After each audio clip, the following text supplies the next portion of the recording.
Hi, everybody. This is Bob Ost. It's our weekly TRU TRU Community Gathering. Perfect time for me to lose my voice. Welcome to our Friday 4:30 TRU Community Gathering on November. What is today? November 20th. Is it the 20th? Am I right? It's the 20th, right? And we're here to talk about designers. Basically, we do this every week. I've been doing it since COVID put us all into isolation. At first, I was in despair, and then I decided, well, let's see if people want to get together in a Zoom room and talk about what they're doing and what they're up to. And a lot of people want to do that. So ever since April 17th, every Friday at 4:30, you were invited to join us in the TRU Community Gathering. Tell us a little bit about what you're up to, and then meet some interesting people who are doing interesting things and have information that might be useful so that you can do your interesting things in more interesting ways. Today we're going to talk about designing. A lot of us have been working in Zoom, and we do the best we can with our lights, and some of us are sophisticated enough to know what a ring light is. Some of us are sophisticated enough to know what a green screen is and a virtual background. But have we ever actually thought, oops, I just got knocked off the screen. Have you ever really thought about actually using a designer to help you? We all go to the default setting of, well, this is Zoom. How am I going to use a designer? How would that work? And we're going to talk today about how that might work and how that might actually help you create a product that's a little bit more sophisticated, a little bit more polished. If you want to get more judgmental, maybe say a little more professional. I have three people who are joining me today, and I'm very pleased to introduce you to Jessa-Raye Court, who is a costume designer who I had the pleasure of working with in a lovely little musical that we did called Romance of the Western Chamber in 2015, 16. When was it? It was a little while ago. But I got to say that the costumes were gorgeous, the set was gorgeous, the lighting was great. Ideally, all of us know in live theater that if we have a team and they actually talk to each other and they actually communicate, the product is ever so much better than we ever could have imagined. And so thank you, Jessa, for the wonderful experience of working with you. Orli Nativ, you're a production designer and a costume designer and a little bit of everything. You're just an all-around techie. Oh yeah. We like that. It's sexy. Sexy doesn't really rhyme with techie, but in a hip hop lyric, maybe it would. Zach Pizza, the unexpected Zach Pizza. What? It's actually Pisa. Pisa. Oh, okay, Pisa. Of course it's Pisa. What am I thinking? I thought it was just, whatever. Welcome, Jack Pisa, who is a lighting maven pro. And we're all going to talk to these people today about how you actually would work with a designer virtually. Do you want to take over and just start talking? I know that you want to talk about things step by step as people that are lighting and set and costume technical designer pros. And the first thing I know that you have in your discussion with me was you want everybody to treat a Zoom performance as if it were a conventional performance. So welcome, honored guests. Jessa, Zach, Orli, have you thought about who wants to start off and jump in? Jessa, you're sort of the ringleader on this. You want to? I don't like being the ringleader. Anyway, so what was the question to begin with? Well, the first thing that you always say to me is we should treat a Zoom production the same way as we should treat a conventional performance, a live performance. There's no reason to really think of it in very different terms in terms of design. I mean, I think that we found ourselves in a really specific, really difficult situation at the beginning of this pandemic. And I think we sort of got thrown into it. And as a result, we're sort of backtracking now and saying, wait, let's make this sort of something that we recognize a little bit more. Rather something we can be proud of. Sure. But I mean, I think that you can be proud of a lot of things, for different reasons. So, but let's backtrack. And if we're going to start, charging for tickets and, wanting some bigger names and presenting things in a more fulfilled way, I think you need to start thinking about it in a more traditional context. And so what we've been talking about for this particular, presentation and talk, is how to sort of go about doing that, and like the conversations that you need to have if you're thinking about hiring a designer, and if you're not thinking about hiring a designer, like why, and maybe you do, or maybe it's a consultation. Like there's all sorts of ways to sort of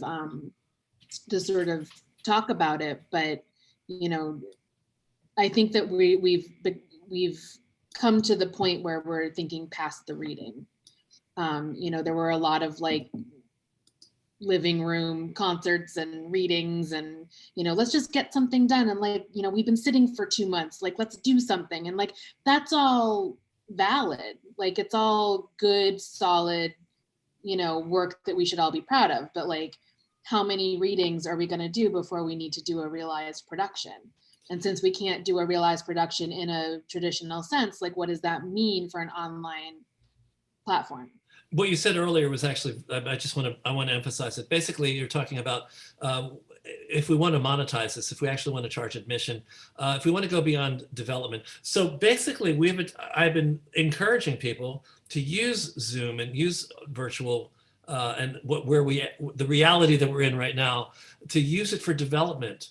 There really isn't that much that, in my humble opinion, is not that much that you lose from a staged reading of a new work, that if you do it in 4 frames on a screen versus 4 people behind 4 music stands. I mean, how different is that really? Right. We're not going to go off the topic of development, because a lot of people in the room really are involved very passionately with developing new work. But we can also talk about how we can swing from development into something that we can charge a little bit more for, so people will actually want to pay to see it. And people do actually want to pay this. We have audiences for what we're doing. People who love this, people who are grateful to be able to be in a theater experience, even if it's this virtual theater experience. Well, I mean, I think the thing to remember is the fact that, we're hungry to produce content, but other consumers are eager to consume it. Absolutely.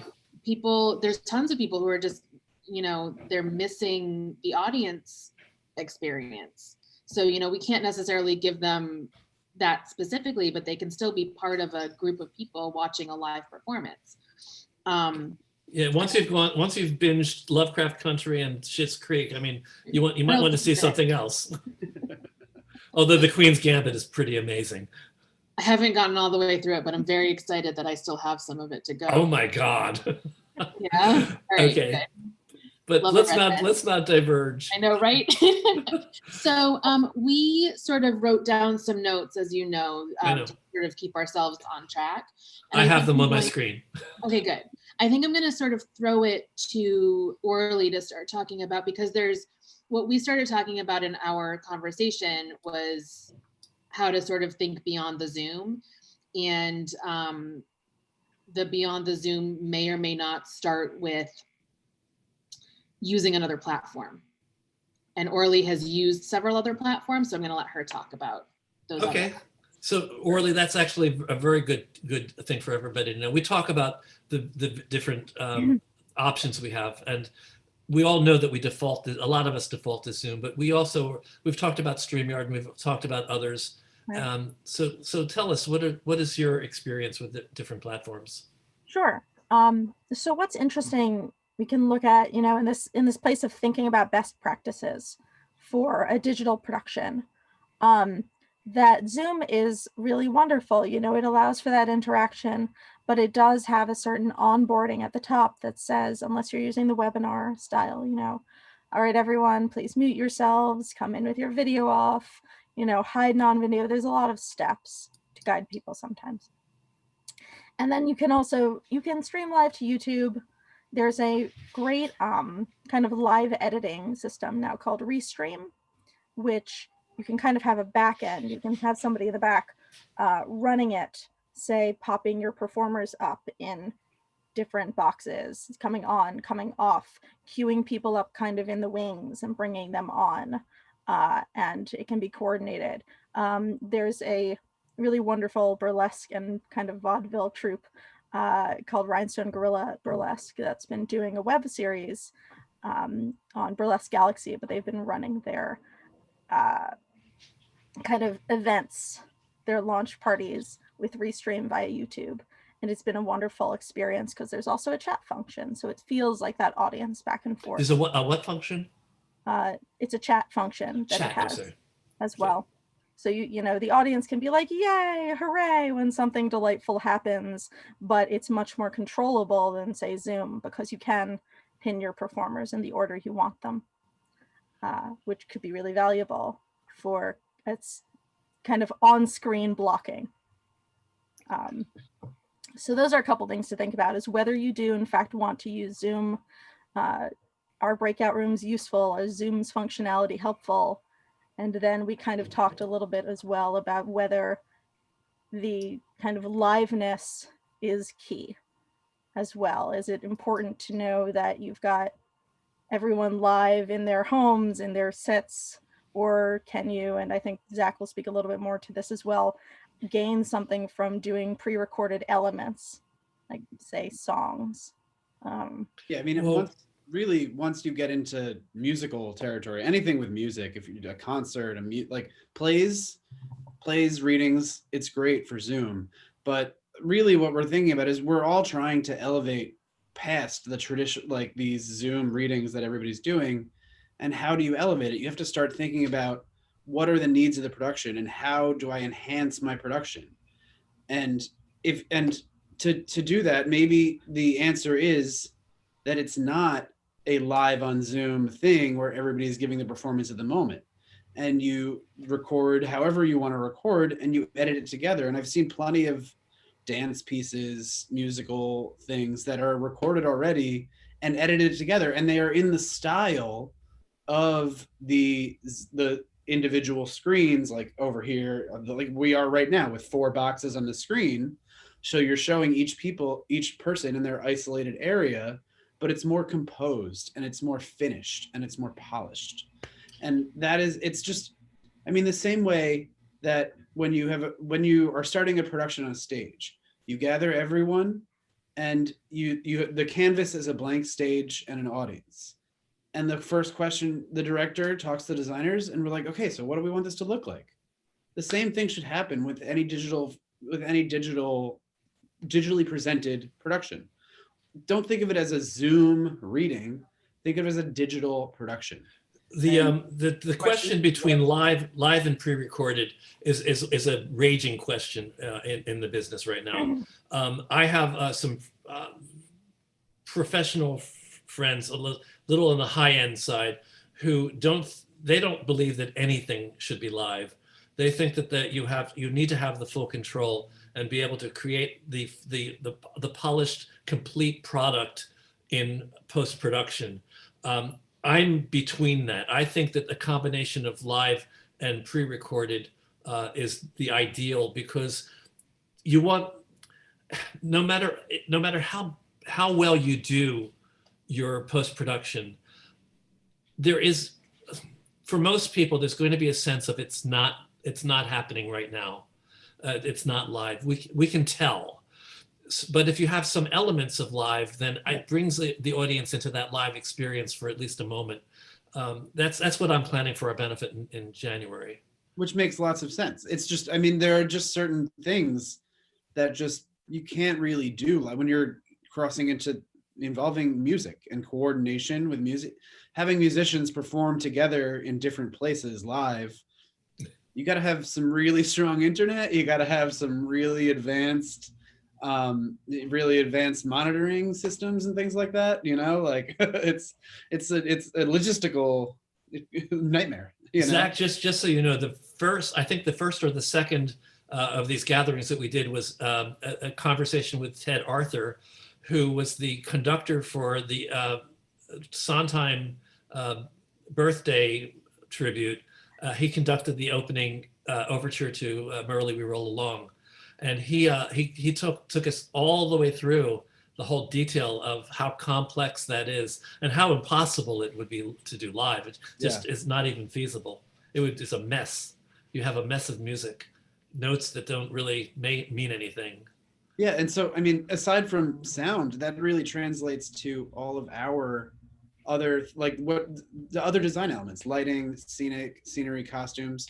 Costumes are a little different story, but to get all of these cohesive elements working together and to show an arc in design elements, sometimes maybe all being live isn't the right answer. Like, we could play with digital, like there's plenty of tricks you can do on Zoom. There's tricks you can do on all these things, but it's about a polished result. I mean, you think about in a traditional play, what lets you charge more money for when you're in a theater?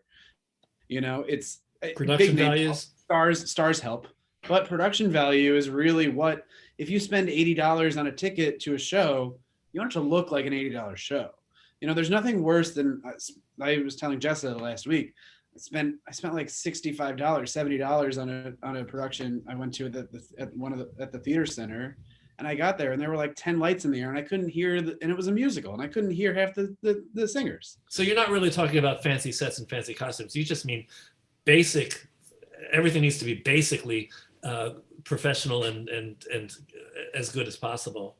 Well, I think that's an element that we're talking here, is that we have a lot of thoughts, and there are a lot of thoughts around scenic and backgrounds and sound and lights, but that there are certain baselines to try and hit in order to look just polished enough to have the people who come to your digital performance feel like they are also being respected for cost of entry to a certain degree. That says, yes, we take this as seriously as you do. We're not just screwing around on Zoom easily. We are considering this with kind of the gravity that we want everyone to as well.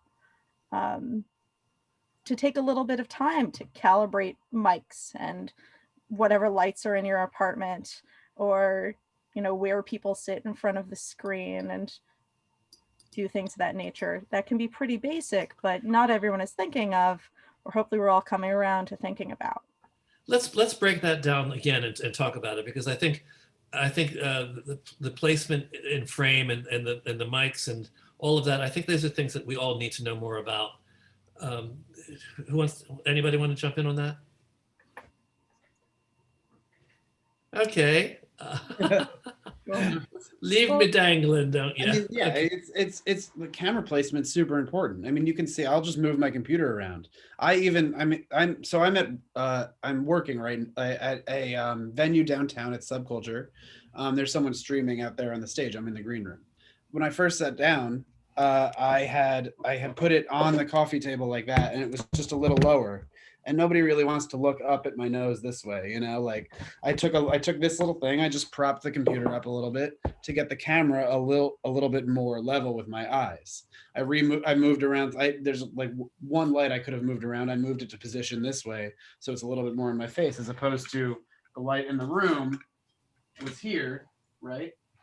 And now it's behind me that way, and we're just getting light here, and we're dark here on the front of my face. It's small things like that. I mean, I didn't have time to really like set up a bunch of things, and like I don't have a ring light here or anything like that. But it's just about recognizing like how to give yourself the best angles and things like that.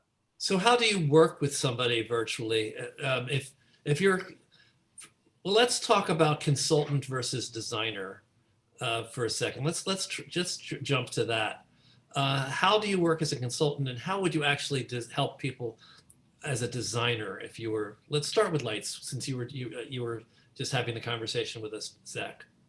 Yeah, I mean, consultant is more like, oh, what do you have in your living situation? What can you use? What's the best way to sculpt you out? I mean, there's principles of lighting, you know, the more points, if you have 3 points of lighting, either 2 from the front, 1 from the back, all these, the principles of lighting design, the more you can round yourself out, the better you will look on camera. Except you can't have one from behind if you're using as a green screen. Yeah, well, I mean, it could be from the top. Behind Okay. is relative, you know. Okay. You're not like, it's not. We're not trying to do dramatic, you know, things like that. But there, behind is, or that from the top, you know. Behind is relative because you're either straight down or you back up a little bit, but you can still have the green screen behind and a light coming down that way, you know. So you're helping me now. So because I'm producing this show and and you're my consultant. So what are the things you're going to tell me? What are you going to ask me so that I can get my lighting? Yeah, I mean, as good the as question is possible. what's available and how many different. Once I know what's available, it's like, okay, where can you put this?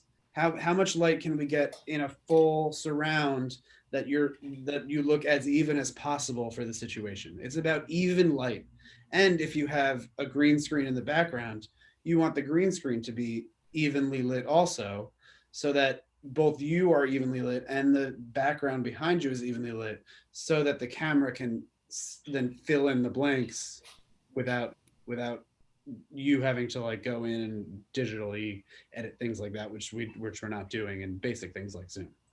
But you also have to do it on camera. It's an element where it's all well and good to list how many lights you have in your apartment, but you do have to kind of figure these things out. Yeah, you would. Yes, Live. exactly. Yeah, I Checking. know what. Once I, as a consultant, I hear what you have, and then I would get on the screen with you, look and see what you're doing. Like, okay, what happens if you move that light? Like I just did. There was the light right here that's like 45 degrees in front of me, and I moved it to the side. You saw how it changed the light on my face. Let's keep moving it over. Let's try to take another light and put it over there on that side. It's just like, okay, you got to try different things. It's the best thing you can do if I'm not physically in the room with them, you know? So I have a specific question. If I have a ring light and I'm sitting in front of a large desktop computer, where's the best place to put the ring light? I mean, if you're using that one light, I would say as close to the camera as you can, straight on, helps it out, you know, that kind of thing. What would you say about my lighting right now? I mean, you're pretty crisp right now. What you're lacking is, because a lot of the ring lights, and they're great. The ring lights are great. They're super quick, but what a lot of the ring lights don't have, and is something else in the room that can compete with the strong intensity of the ring light to carve out your silhouette. And I don't really have that right now either. I have 2 lights on my. I still have a little bit of ambient light in this room, but sometimes you need something. If you have all this light blasting you from the front, sometimes you just need a little definition to carve out the back. I only have what? I think it's like an 80-watt lamp on my face and then ambient light in the room. So I don't have as much. You probably have that. Those LEDs on the ring lights are super bright and really blow you out. And sometimes you don't look that blown out, but sometimes people can look really blown out with those ring lights. I have other lights on. Yeah, exactly. I can only put my ring light on one side of my computer. I can't put it. I don't have a tripod that will allow me to put it in front of me. So I put it on one side and then I put other lights on the other side. Yeah, but it's also about light in the room to keep the rest of your body sculpted, so you don't just flatten out and turn into this flat type thing. And also it's thinking about the effect of your monitor as well. You know, what you can get from your monitor glare if you've got a bright white script, and how do you maybe compensate with the temperature of another light in the room? Or, you know, I got a desk lamp that pretends to be a ring light and it has 4 temperatures and different intensities. And you can kind of move that back and forth without the tripod. I have a question here. What do you do when you have green screens with designed backgrounds, ring lights, and mics, but each actor's apartment is different size-wise, and each computer's position and capability and Wi-Fi is different? So how do you create a uniformity? So you're going to be you're the lighting guy or the set guy or the costume person. You know, any of you, you're working with us, and you have 5 different actors in 5 different locations. This Yeah, I becomes, mean, this becomes what tech is for. This is the translation, you know, like this is what tech looks like in Zoomland. So everybody gets on whatever platform you're doing. Everybody, you know, Zach would look at everybody's lighting. I would look at everybody's costumes. Orli would look at costumes and whatever set elements you're talking about. whatever she's hired to do. All of it. I mean, just all of it. But, you know, and I think being aware that that's how, you know, that's the flavor of tech that we're dealing with at this point. You know, and sort of setting it up, and like, you know, you have to run the show basically. And instead of like adjusting lights in a theater, you're adjusting everybody's lights in their little box, you know? So like right now, Which is actually harder. Oh yeah. Because everybody's, it's like having to do 5 different lighting setups at the same time. I mean, but think about the hours you put into tech for a production on a stage. You can't, just because the production is going digital doesn't mean it needs less attention to the technical details to present a polished product. Judith Bidas, can you actually just put your audio, not your video, on, and just have this conversation with him, because she's saying that she tried what you're suggesting, and the actors' rooms were terribly confined. So let's try to get through this as a conversation. Yeah, we did a reading, or well, it was more than a reading, and the different actors were in their rooms that they could use were tiny. So there was a lot of the designers worked separately with them to set up their spaces and tried to get it as best they could. But it was insane, because they kept the lights would you know change temperature and all that. It would flicker. There was a lot of freezing. It just was really not good. Well, you know, I think there's an element where pre-tech, you know, considerations of what people's access to their Wi-Fi is and how good is it, is kind of part of the setup here. I'm working currently in my studio. I often work in my bedroom because my partner's a, you know, art director, and so he'll have a phone call. I'll be in the other room, but the Wi-Fi isn't as good in other parts, so sometimes we'll have freezing.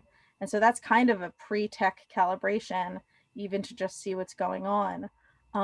You can do things. David asked, I'm like, I am using a virtual background. You can't see my very cluttered studio, but it's a pop-up attached to my chair. Like, hello, have a stupid Zoom trick for a second. We actually had design. We had backgrounds. We had right. all that. And you can't, like, the time of day also matters for this. People have windows. Orli, at some point or other, you're going to have to tell me how you fold your green screen, because I did it the first time, maybe the second time. For the past, I don't know, 3 months, I cannot fold my screen again. It just won't fold. It's like folding a hoop skirt. Apparently, it has something to do with a taco. I don't know. They always say make a taco. Anyway, but I digress.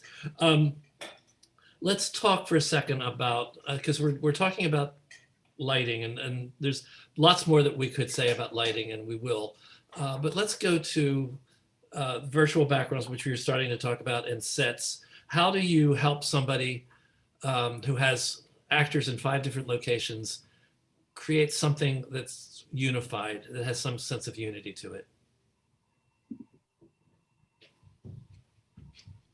Well, I think, you know, it gives us an opportunity to, virtual backgrounds are kind of easy to make transitions happen with, to a certain degree. Yeah, you can't fade them, but you can sort of locate where your performer is, where that character is, perhaps, is one gesture. Sit there and be like, all right, I'm in the studio. I'm in this lovely living room. And it's adding something scenically. I'm watching some fabulous, like I'm in space. And there are some that we are used to and they're a little bit cheesy, but you know, it is kind of this gesture that could be lovely. If you've got more control over where your people are, which you don't necessarily always in Zoom, like you could play with tools that way. I had somebody talk about creating virtual backgrounds so that it's the same virtual background, but each actor uses a different part of that virtual background so that they look like they're in two different places in the same room. Have you ever tried something like that? I think that's a fabulous idea. It kind of relates to, again, where people are showing up in their Zoom layout. But then that way you're not seeing everybody located in the exact same spot, right? As Judith is saying. And by the way, to Larry Daggett, I have watched every video on the internet about how to fold my green screen, and neither me nor my husband can fold it. So I don't know. I think something either wrong with us or wrong with it. Costumes, Jessa, let's go to costumes. There are different options in terms of working with somebody for costumes that can create a more unified look or a more professional look. Yeah, I mean, I had a really successful, for instance, I think it was like 2 months ago. You know, it's all the same day. It's been a 500-year-long day at this point. It was a couple months ago. It was after school started. And a friend of mine was doing some sort of intensive camp. And they were doing Alice in Wonderland, the musical. And they wanted the kids to do their own costumes. But they need some sort of guidance, right? So they had me come in and we talked. We were just like this. It was, 25 or 30 people. We tried to get as many parents as we could. And we just talked and people asked questions and said, is this good? Is this good? And, some of my questions, we just went back and forth, and it can either be for maybe a grown-up, more adult production. It could be one-on-one, but, it's the same idea. It's like, I want to talk to the director and the producer potentially first to see, is it, a straightforward, Romeo and Juliet, or is it Romeo and Juliet under the sea? Like, let's start at the very beginning here. And then, the consultation part comes with like, well, what's in your closet? Do I have a budget? Am I sending you things on Amazon, from Amazon to like, and then we can talk about how you're styling it.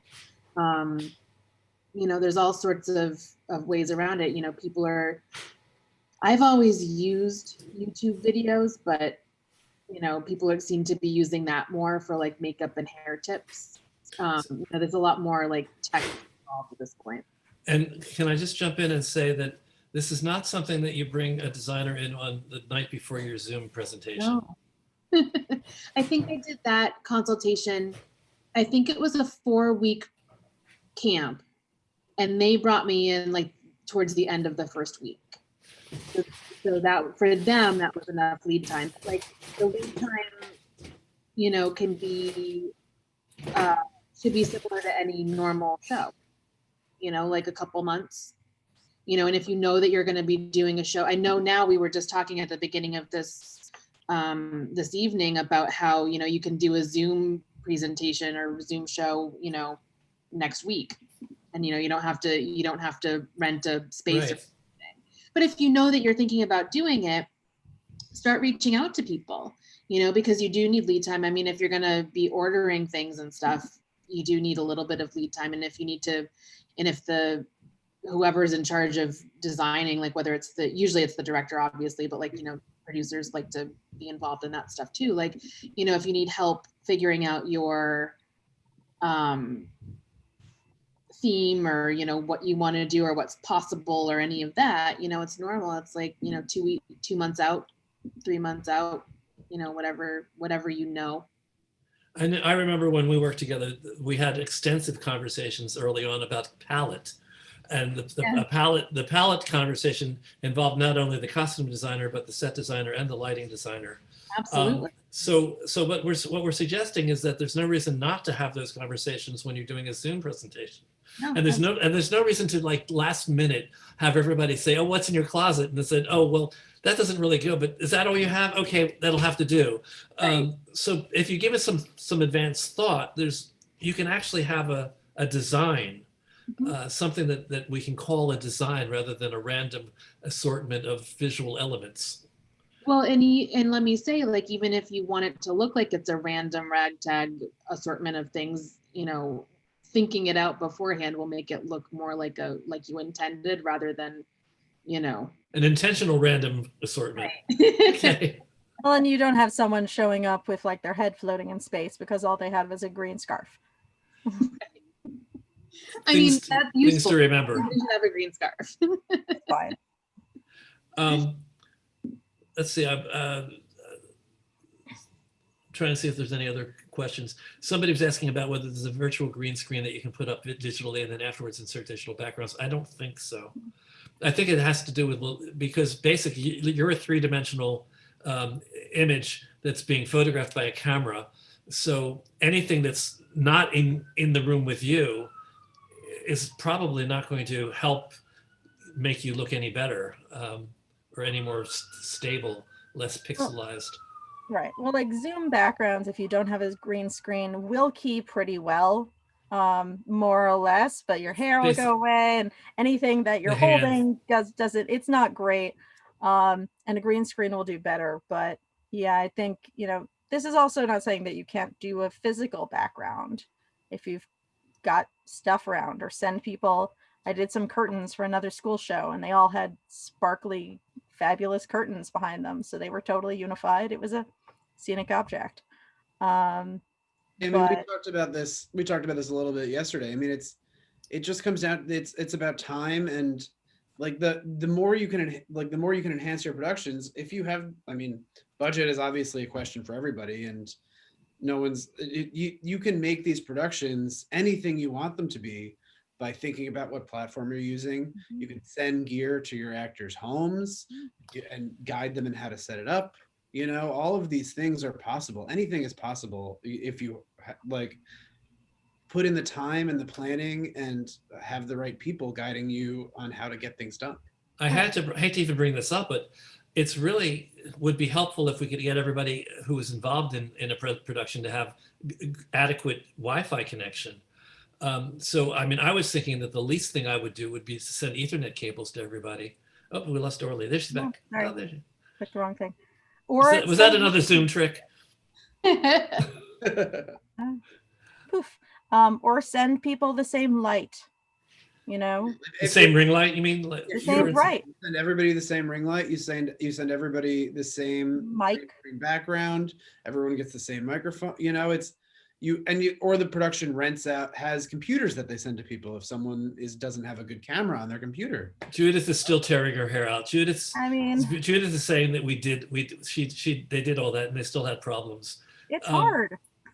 I mean, it takes time and planning. You know,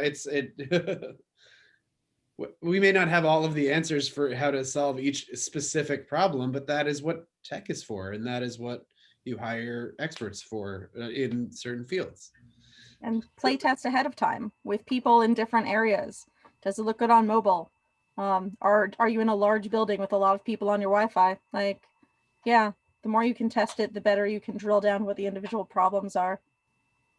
I'm going to open up to the room for questions. I should have told you this earlier. If you had anything that you wanted to comment on or ask, there's a virtual hand raise if you go into participants window. If the virtual hand raise would be helpful, or if you want to just ask a question and burst into the room with your audio, it's fine. Anyone? Well, I know one of the questions that I think everybody has that they're not asking is, what would we expect to pay for a designer to come in and help us with a Zoom production? Oh, that's a loaded question. Oh, right? that. I mean, it's about the time you want them to put in and the and whether you want a consultation or a true design. I mean, it's a world that we're not really exploring yet because everyone was viewing this as a temporary thing, but it's temporary is turning into a long temporary thing. Obviously, I mean, we can see what's going on in the world, and nothing's changing quickly. I actually think that Zoom will remain a part of the development process for a lot of productions, a lot of shows. It's a great tool for those simple readings. And I mean, I go back to what I said at the beginning. I love the fact that I don't have to book a space like 3 months or 6 months in advance. Right. It's like, it's great. It's so liberating. It's amazing to me. Run a lot of table work. You don't need a room. Yeah. Totally. Anybody have any questions in the room? Yeah, Anybody? Orly showed us her green screen and said Yes, it she was did. attached to her chair. It looked like a big oval. Is Yeah. it? This big circle. Mine is a big circle. Is yours? Yeah, is yours- Is it really? Yeah, Yeah. mine's a web around. And does You it can tell to your it's a chair little, somehow. I'll write it. Oh yeah, it's great. Yeah, it's fun when you zoom out a lot. It Is looks that like more a expensive than a following little around the screen that you corner. stand on a stand? it just hooks on into the back with an elastic. How expensive is something like that? About Huh? $60. Yeah, something like that. I think it was about $60. 70, 60, 70. And you can find a lot of different ones on Amazon. Just go onto Amazon and do a search for green screens. There's like 50 different choices. Great. Okay, thanks. There's some other like fun tips and tricks you can play with in terms of moving people on screen and off, with your digital backgrounds. I have a little post-it above my webcam to keep light from kind of leaking. You can see that. Hello? But then I can suddenly just disappear and come back on by just tucking it down, which could be a fun entrance exit situation instead of stopping video. Okay, I'm trying to find out who needs to be. Oh, there we go. There. Hopefully, I found the source of the background noise. And that's another reason why you really want to do pre-recording and post-production because of things like this. In the middle of Hedda Gabler, to have somebody's car start like vrooming away. So again, I'm still open to questions from the room. Okay, it's Elizabeth, the pal. Hi. Orly, would you show me that again about what is it, a post-it? So yeah, it's honestly a post-it note Yeah. stuck on the background, and because it's got a little light permeability, the green screen still picks it up, so it just sort of goes away. But I'm still here without stopping video. I have another slide. It does make a little noise. That doesn't work because the green, it can't pick up any light. So It does make a little noise when you pull the paper down. Oh, is that what the noise was that I kept hearing? Well, now I think yours was more, but this is just. No, it's just. Now you see her, now you don't. Right. You may have just accidentally hit her microphone. Yeah, they're next to each other. It's not great. So I made you guys all co-hosts because you talked about screen shares. Were there any things you wanted to share with us? Use the screen share if you're, moving into a dance piece or you want to show something recorded. Yeah, we didn't. I didn't have anything immediately to share. Oh, okay. I've seen screen share very usefully done, but more for kind of immersive stuff where you're. No, I thought you guys in your Another- presentation wanted another to show tool some to things. use. That's all.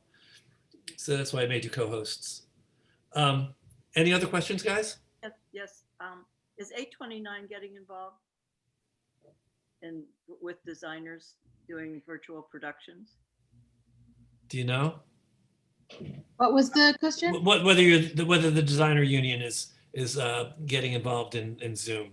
Yeah, I mean, I don't know too much about it because I haven't done a union design yet, but I am in the unions, and I talked to Carl about other things. So they do talk about it, and the few fully realized productions that have been done, the conversation is more geared towards the all of the recorded shows that have been recorded in the past couple of years that everybody's streaming now, and how designers and everybody that was involved is getting paid on that, and if it's a residual or if it's a one-time fee or whatever. And I don't actually know how that's panning out because I am not one of those designers. So but it's it's certainly something that people are talking about.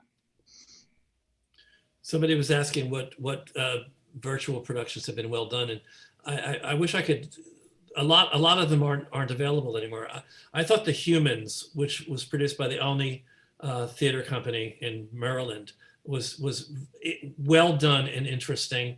They basically used a not of Zoom background. They used a background for the entire presentation, which was essentially the set, a model of the set of the show.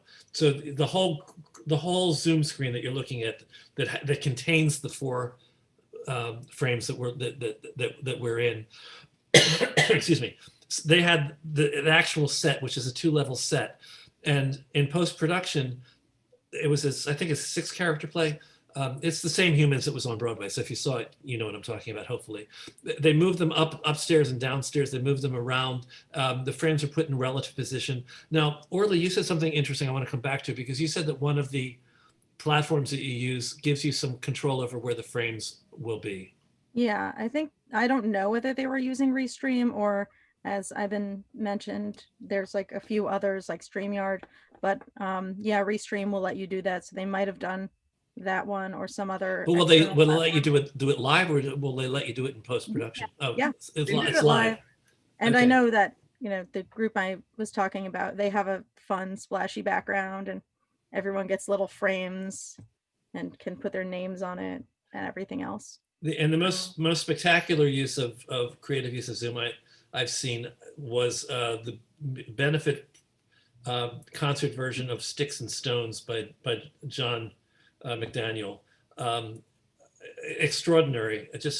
And they did an international casting call, and they had 135 people. They couldn't fit 135 people in one screen, but at the end they had screen where there were like 65 and 65 on each of the screen. I did see that. I saw that, and I don't think that was Zoom actually. I think that was edited with an edited, because that was all pre-recorded. None of that was live. None of it was live. Absolutely. And so that I am 90% confident that wasn't with Zoom.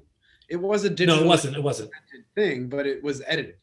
You know, that's what some of these things might come down to, is the more you want to enhance your production, you might need to get into editing and things like that. And then the designers, editors are important, but designers can help create the cohesive nature of it, you know? Yeah, that's the other thing that I think we all have to think about, is making the production look cohesive beginning through end. Some elements so that every actor looks like they're in the same play. Yeah.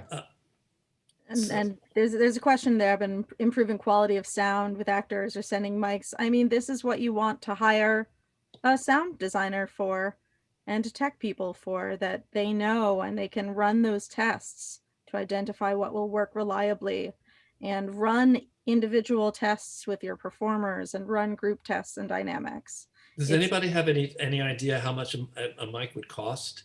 I mean, if I wanted to send mics to all of the people in my cast, what am I talking about budget-wise? I mean, it depends on what you're looking to do, and it depends on there are decent mics in a range of different price points. So if you want the best, it's going to be, I don't know, Orli, what do you think, like $250 to $500, like depending, but you can get a decent. I mean, the best microphones, microphones are a huge scale in terms of price. You get something that works and is medium for $25, but well, what my goal would be to have everybody sound similar, because one of the things that bothers me when I watch some Zoom presentations is that some actors are very clear and at a certain volume, and other people, there's a little scratchiness or a little something to the sound quality. It just doesn't sound the same. I mean, it just comes down to time and planning, and if you have the right people involved in the first place, they can send out the equipment.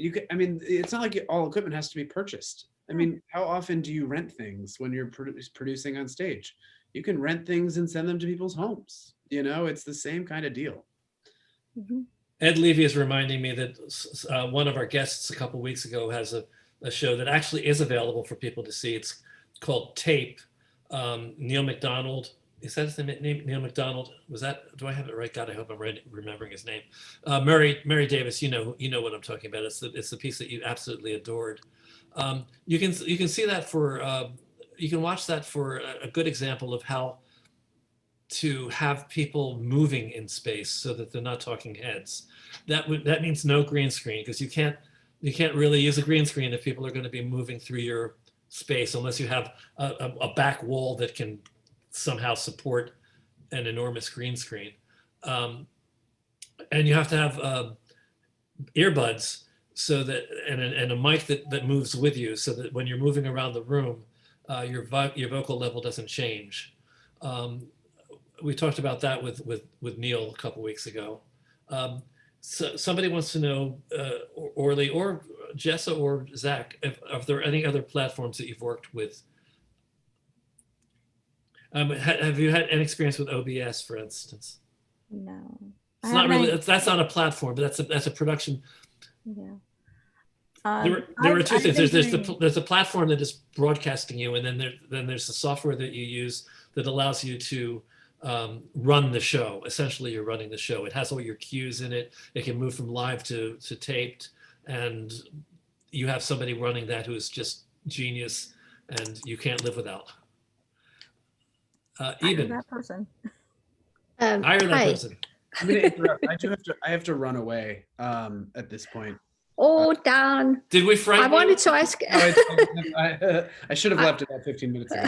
Oh, I thank you wanted for to staying. ask all three of you, the maximum number of actors you had that you had to work with in the production you've been on. So for instance, like Zach, how many actors did you have to light to make them all look together?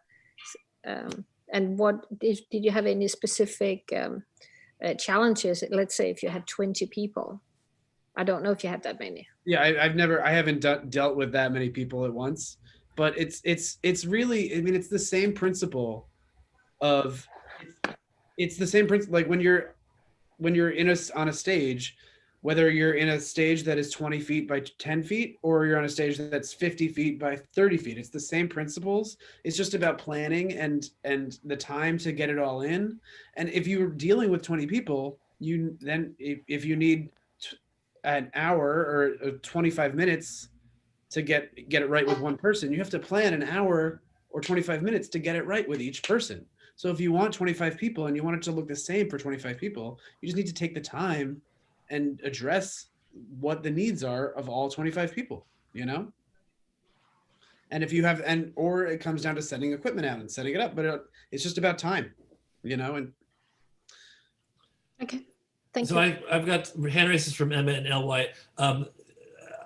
Emma and LY, if you have a question that Zach needs to answer, I think he has to leave.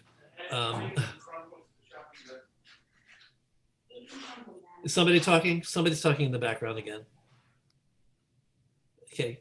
Emma, do you want to ask your question? My question was about the microphones, but I'm working with a group of actors. Several of them we distributed the laptops to, but then some other people outside of our company. What is it about their laptop or their computer that's making, like some of them just have a very odd sound quality? That's just coming from, that's the mic that's built into their computer. Probably. So then just trying different mics to see if it evens out with the others. Okay. Thank you. So, Okay. by the way, I was good. If anyone has a questions for me privately or anything like that, but it was lovely to be here, and I'm happy to meet all of you. It was nice meeting you. It was a nice surprise to have you. Thank you for being with us.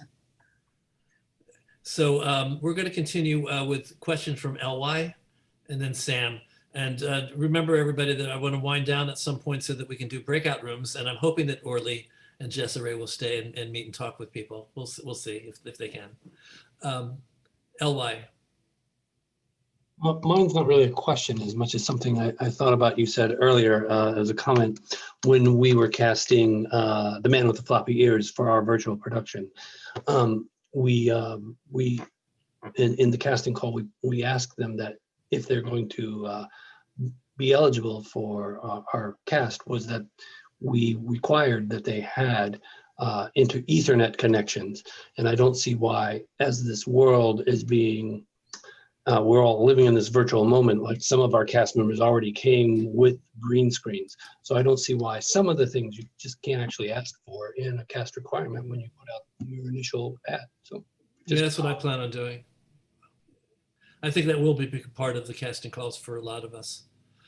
Sam Berland. I just recently bought a couple of adapters for connecting USB to regular microphones. There's one company it's an XLR to USB to XLR adapter made by Paulsen, P-O-L-S-E-N, that takes XLR, you plug any microphone into it, and USB right into the side of the computer. And then there's another one, a lavalier microphone by the name of Saramonic, I got from B&H Photo, that has a very long cable connected to a USB plug you can plug into the computer, or you can get yourself an inexpensive Behringer mixer and connect the microphones that way and take the output USB straight into the computer. I'm not a tech person, but I think that one of the key words that we have to keep in mind is multi-directional.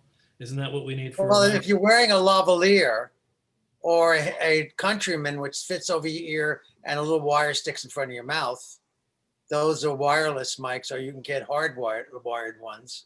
And you just get a converter that connects the balanced audio to switch it over to XLR cable. So you can plug it into the computer. So I'm doing a mental spreadsheet.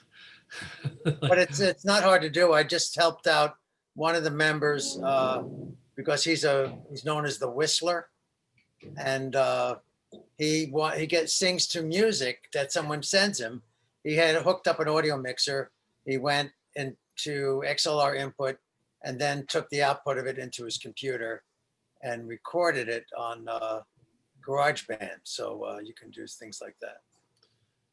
Okay, thanks. Highlighting the value of a sound designer and sound technicians in this moment for everybody. Right, exactly. So, and we can all do it on our own if we have to, but it's, this is just opening up options, opening up ways of doing things in it sounds judgmental when I say a more professional way. I don't mean it judgmental. A more polished way. Well, what's a better word? It's more polished, but it's also kind of less effort for the people who are producing and performing in this show. You got to think, if you are hiring someone who is a professional sound designer or sound tech or, internet tech, who's used to this, they have that research, they have that information, they know what the numbers are, they know which ones sound better and how they can connect. They've done the work. And so, Jessa, any final words of wisdom before I wind up and ask everybody for donations? I mean, I think that, just hitting home the whole, it's not that different, like don't be scared of doing stuff online. Don't be, and the lead time is really important. And also, having conversations about money is really important too. Cause while we're all sitting in our apartments, doing sort of nothing, we do still have rent. That's right. Designers want to work as well. Right. So everybody remember that. All chomping at the bit to do something, but the bills don't stop. And actually, if there's enough time, there is the option, if somebody actually has a budget, for you to actually build costumes and mail them. Sure. What a concept! Actually, you could actually do real costumes. Well, and if it becomes that kind of situation, there's tons of, beyond designers, there's everybody's chomping at the bit to get back to work, like people who actually build costumes, and that's all they do, and the makeup people and the hair people and everybody. Oh, makeup and hair. We didn't talk about that. There's some. You told me there's somebody that actually creates wigs specifically for period pieces that people order, and they mail the wigs off. There's several people.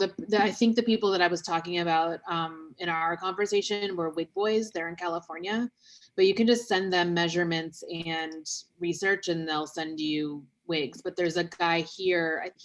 Bobby's in New York, right? New York, yeah. Bobby Zlotnick, Bobby Pins. And Bobby He was the wig Pins. Okay. designer. He was the wig designer on Emoji Land. right. By the way, it's an important budget item when you're budgeting for a show. Don't forget wigs, especially if you're doing a period piece. But even for Zoom stuff, like where people aren't sitting in the cast can't help each other, which is my usual fallback. Like, oh, you're good at hair, why don't you do this? And usually people are more than willing to help each other. Getting a consultant for hair and makeup would be possibly helpful for that, because costume designers are not always hair and makeup people, as much as we are. I know that very well, don't I? And makeup for Zoom is kind of a specialty thing. Interesting. I hadn't even thought of makeup for Zoom. Interesting. It's the opposite of makeup for theater. Right. You're right up here. This is the relation, as opposed to 30 feet moving target. You have to think more television kind of style. So I'm hoping that I've got everybody thinking a little bit more sophisticated way about using this medium that we actually have. I hope the people that are still digging their heels in and saying, I want live theater, will relax a little bit and say, okay, this is what we have, this is what we can do. Let's take advantage of the resources that are at our disposal, rather than long for the days that aren't with us right now. There are vaccines on the horizon. There is help that is on the horizon. I think we're going to be out of this eventually, but it's not going to be soon enough that we can really feel like we're being productive and just waiting for live theater to return. So let's all agree that there is something positive and creative and satisfying, perhaps, in working within this medium that we're now in, the virtual medium. I must not call it Zoom. It's like calling a copy machine a Xerox. So it's not Zoom, it's virtual. So let's all continue being creative. Let's all continue working on our passions, expressing ourselves, and hoping for the day when we can actually come back to something that we would once again call normal. I don't know when that will be. Thank you again, all of you, for being with me every week. So many of you are here every week. I appreciate it. Always happy to see you. Always happy to have you in the room. I'm going to do breakout rooms in a second. I'm going to do my final little pitch, reminding you that we do this for free, but we have bills to pay. So if you can make a donation, then please do. Go to our website, TRU Online, trueonline.org. Everybody, Carly, you're fine. Everybody come back into the room and join us. Carly, come back. Everybody else, put on your videos. I accidentally hit it. That's okay. I was about to tell everybody to do it anyway. You read my mind. So that's it for this week. Next week, we have an amazing woman coming, Anita Durst. I don't know if you know the Durst name, but it's one of the top names in real estate in New York. And she is a lovely lady who has always been passionate about the arts, and she's used her real estate connections and her real estate background and her resources to help artists. We're going to talk about some of the things that she does, some of the virtual alternate spaces that she provides, and she's a wonderful, wonderful person, and I hope you'll come and meet her with me next week. Thanks, everybody. Now I'm going to put you into breakout rooms.